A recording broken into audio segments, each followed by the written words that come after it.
नमस्कार दोस्तों, मैं सोनम जैन और आप सभी देख रहे हैं सोनम जैन की कहानियाँ। और आज की कहानी है अनचाहा रिश्ता भाग 29। यदि आप सभी को मेरे द्वारा लिखी गई एक कहानी पसंद आ रही है तो जल्दी से कर लीजिए चैनल को सब्सक्राइब और पास में जो बेल आइकन का बटन है उसे प्रेस करना बिल्कुल ना भूलें, क्योंकि उसी से मिलेंगी आप सभी को मेरी आने वाली हर कहानी की नोटिफिकेशन। कहानी पसंद आने पर वीडियो को लाइक एंड शेयर जरूर कीजिएगा। तो चलिए कहानी शुरू करते हैं। गौरी जब आज घर आती तो जगदीश उससे पूछता, आखिर तुम कहाँ गई थी? मैं तुम्हारे कॉलेज गया था, जहाँ से मुझे पता चला कि आज तुम कॉलेज आई ही नहीं। और तुम तो घर से कह कर गई थी कि तुम्हें कॉलेज जरूरी जाना है। जब तुम कॉलेज नहीं गई तो कहाँ गई थी? तब गौरी ने कहा, आपके हर सवाल का जवाब देना मुझे जरूरी नहीं है। आखिर आप हैं कौन कि मुझसे यही सवाल पूछ रहे हैं? तभी मालती जी गौरी पर गुस्सा होते हुए कहती, गौरी, यह कौन सा तरीका है बात करने का? और तुम गई कहाँ थी, यह तो बताओ कम से कम। तब गौरी ने कहा, भाई माँ, मैं अपनी फ्रेंड के घर गई थी। पर क्यों माँ? आगे गौरी कुछ कहती उसके पहले जगदीश ने कहा, किस फ्रेंड के घर गई थी तुम? तब गौरी कहती, आप इतनी जासूसी क्यों कर रहे हैं? मैंने कहा ना, आपके हर सवाल का जवाब देना मैं जरूरी नहीं समझती। तब जगदीश गुस्से में गौरी से कहता, मुझे भी तुमसे बात करने का कोई शौक नहीं है हो रहा है। तुमने ही कर कहा था कि तुम मुझसे कोई ज़रूरी बात करना चाहती हो, इसलिए मैं तुमसे पूछ रहा हूँ। तब गौरी ने कहा, मैं अपनी फ्रेंड के घर गई थी। किस फ्रेंड के घर गई, यह बताना मैं ज़रूरी नहीं समझती। और हाँ, मुझे ज़रूरी बात आपसे करनी है कि अब मैं इस घर में नहीं रह सकती। और मैं अपने फ्रेंड के घर भी इसलिए गई थी कि मैं अपने लिए एक नया किराए का घर देख लूँ, जहाँ पर मैं और मेरी माँ चैन से रह सकें। क्या मतलब तुम्हारा? तुम यहाँ पर अच्छे से नहीं रह रही हो? जगदीश ने गुस्से में पूछा, क्या कमी है तुम्हें यहाँ पर? तुम कहीं भी जाकर रहो, इससे मुझे कोई फर्क नहीं पड़ता, लेकिन तुम कुछ गलत बोलोगी तो उससे मुझे फर्क पड़ता है। तब गौरी ने कहा, सच ही तो कह रही हूँ मैंने मैं कहीं और जाकर रहूँगी तो मैं और मेरी माँ वहाँ चैन से ही तो रहेंगी। और आखिर इस घर में रहने का क्या फ़ायदा? देख लिया था मैंने उस दिन जब आंटी जी की मेडिसिन नहीं मिल रही थी। सारा दोष मेरे ऊपर आया था ना। आपको भी यही लगता था कि मैंने आंटी जी की मेडिसिन जानबूझकर कहीं छुपा दी है। तब जगदीश ने कहा, मैंने ऐसा कुछ नहीं कहा था।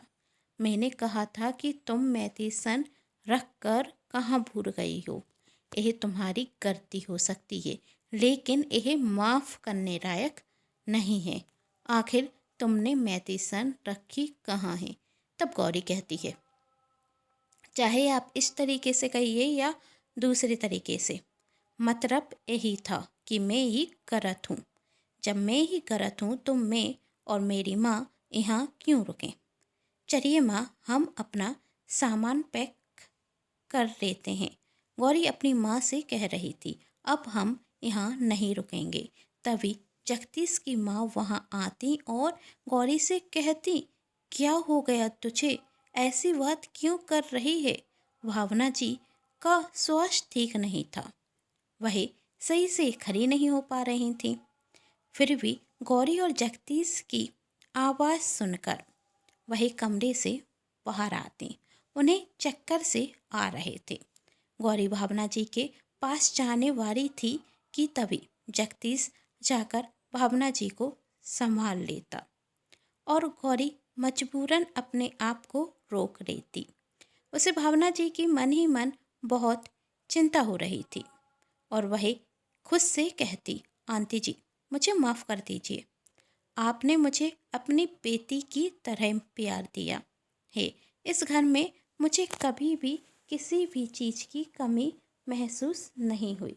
जगदीश जी और आप बहुत अच्छे हैं, लेकिन मुझे यह घर छोड़कर जाना होगा, तभी तो इस घर में असली खुशियाँ आएंगी, तभी तो जगदीश जी और चंचल जी की शादी होगी और आप खुश रहेंगे। जब तक मैं इस घर में रहूँगी तब तक जगदीश जी और चंचल जी कभी खुश नहीं रह पाएंगे। आपको मुझे बुलाना ही होगा आंटी जी, तभी तो आप चंचल जी को अपना पाएंगी। और जगदीश जी भी तो चंचल जी से प्यार करते हैं।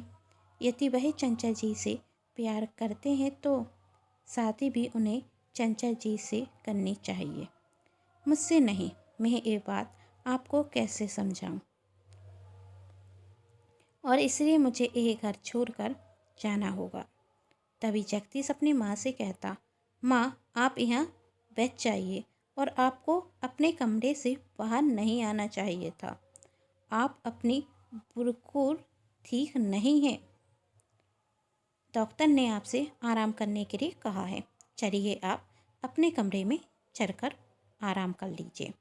और गौरी की तरफ देखते हुए गुस्से में कहता है, कोई यहाँ रहे या ना रहे उससे हमें कोई फ़र्क नहीं पड़ता। यदि कोई इस घर में खुश नहीं है तो वह इस घर से जा सकता है। और घर के नौकरों को आवाज़ लगाते हुए कहता, जाकर गौरी का सामान पैक करवा दो, क्योंकि अब मैं भी नहीं चाहता कि यह लड़की इस घर में रुके। जब किसी को हमारी कदर ही नहीं तो हम क्यों किसी की कदर करें। तब भावना जी जगदीश से कहती, बेटा गुस्से में मामला बिगड़ जाता है। यदि गौरी गुस्सा कर रही है तो तू तो शांत हो जा। माँ शांत हो जाओ? जगदीश कहता, आखिर आपने कौन सी कमी रखी है इसके लिए कि इसे इस घर में रहने में दिक्कत हो रही है। अगर यह लड़की इस घर में खुश नहीं है तो जाने दीजिए ना। आपका बेटा तो आपके पास हमेशा रहेगा। इसे यह भी नहीं रख रहा है कि आपका स्वास्थ्य ठीक नहीं है। कम से कम अभी तो यह नाटक नहीं करती, लेकिन इसे तो किसी की कोई परवाह ही नहीं। मुझे लगता था कि यह लड़की आपकी परवाह करती है, इसलिए अभी तक इसे इस घर में बर्दाश्त कर रहा था। लेकिन जब आपके लिए यह लड़की नहीं सोच सकती तो इस लड़की को इस घर में रुकने का भी हक नहीं। जाने दीजिए, मैं आपका बेटा हमेशा आपके साथ रहूँगा। कहते हुए जगदीश अपनी माँ को कमरे में ले जाता और मालती जी गुस्से में गौरी से कहती हैं, यह सब कुछ क्यों? इतना बड़ा हंगामा आखिर क्यों किया तूने? यदि गुस्से में जगदीश बेटे ने तुझसे कुछ कह दिया तो तू इतना नाटक करेगी? अभी तो तेरी नौकरी भी नहीं रखी और तेरे इतने पंख निकल आए। भूल गई क्या गौरी, जगदीश बेटा और भावना के कितने एहसान हैं हम पर। जिस शहर में कोई किसी को पूछता नहीं उस शहर में उन्होंने रुकने के लिए हमें अपना घर दिया और परिवार के सदस्यों की तरह ही माना है, और तूने उनके साथ ऐसा व्यवहार किया। शर्म आ रही है मुझे। आज तुझे पर जाकर जगदीश से और भावना जी से माफ़ी मांग। तब गौरी रोते हुए कहती, माँ मुझे माफ़ कर दीजिए। यह सब नाटक करने के पीछे मेरी मजबूरी थी। गौरी की आंखों में आंसू देखते हुए मालती घबरा जाती है और कहती, आखिर क्या हुआ मेरी बेटी? परेशान क्यों हो रही है? रो क्यों रही है तू? अभी जगदीश पर गुस्सा दिखा रही थी और अब रो रही है, आखिर क्यों? ये सब कुछ एक नाटक था। गौरी आंखों में आंसू लिए कहती, मैं जगदीश जी से नाराज नहीं हूँ माँ, और आंटी जी से तो मैं नाराज हो ही नहीं सकती। माँ उन्होंने मुझे अपनी बेटी माना है, पर यह नाटक करना भी जरूरी था, क्योंकि अब हम इस घर में रहेंगे तो जगदीश जी और आंटी जी के लिए अच्छा नहीं होगा। तब भावना जी कहती, आखिर तू क्या कह रही है? मुझे कुछ समझ में नहीं आ रहा है। सच बताओ बात क्या है? मुझे अब बहुत घबराहट हो रही है।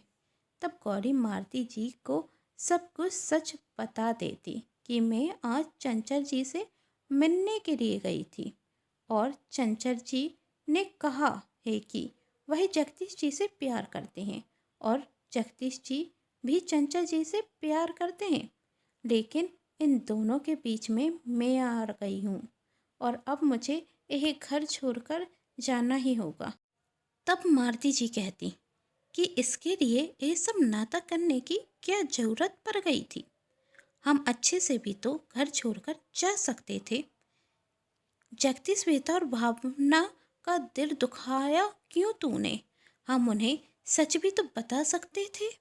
तब गौरी कहती है, माँ इसके दो कारण हैं। यदि हम आंटी जी और जगदीश जी से सच कहते कि हमें यह घर छोड़कर जा रहे हैं तो वह हमें कभी नहीं जाने देते, हमें इस घर में रोक लेते।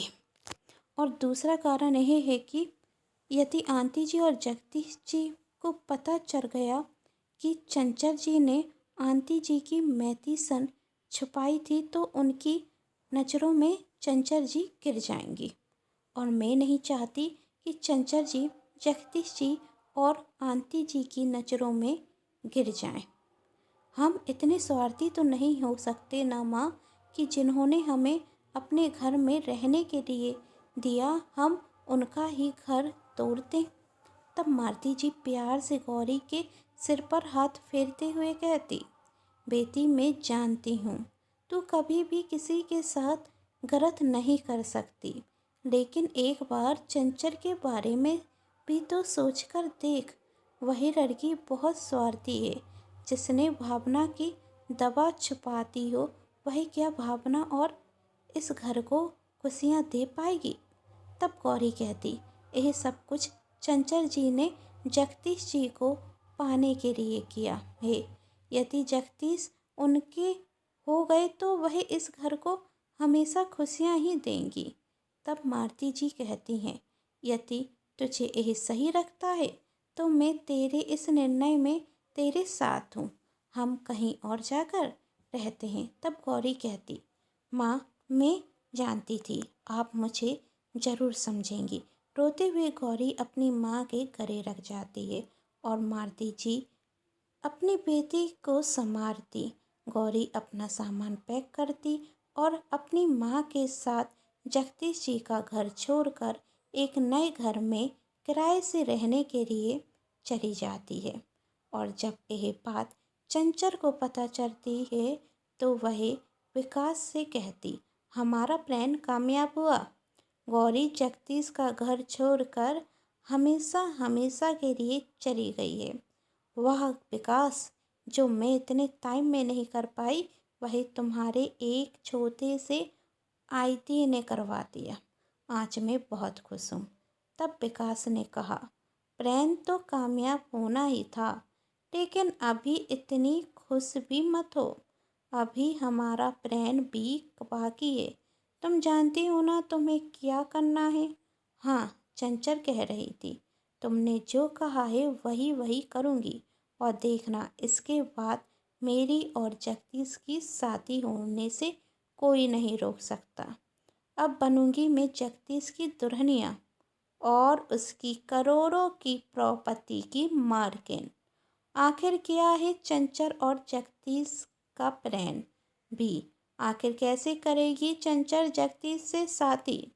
जानना चाहते हैं तो कहानी के साथ बने रहिए और कहानी का अगला भाग ज़रूर देखें, जिसके लिए कर लीजिए चैनल को सब्सक्राइब और पास में जो बेल आइकन का बटन है उसे प्रेस जरूर कर दीजिएगा, क्योंकि उसी से ही मिलेंगी आप सभी को मेरी आने वाली हर कहानी की नोटिफिकेशन।